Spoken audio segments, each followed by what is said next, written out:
Welcome to Luca and Miguel. Enjoy the video. You start by opening the server's invite settings. This is where link options live. Click the server name, choose Invite People, then select Edit Invite Link. You do this because defaults are temporary and may expire. Changing them preserves access. Once in the editor, you can set expiration, max uses, and grant a permanent invitation.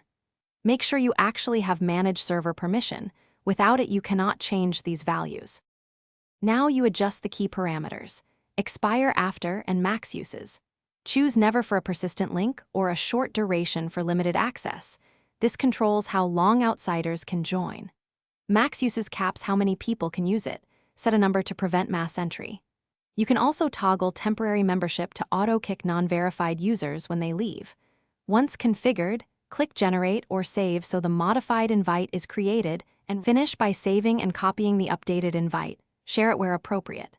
If you need to stop access later, go to Server Settings, Invites, and revoke that specific link. This is safer than changing server roles. If someone reports the invite failing, first check that it did not expire and that max uses wasn't reached.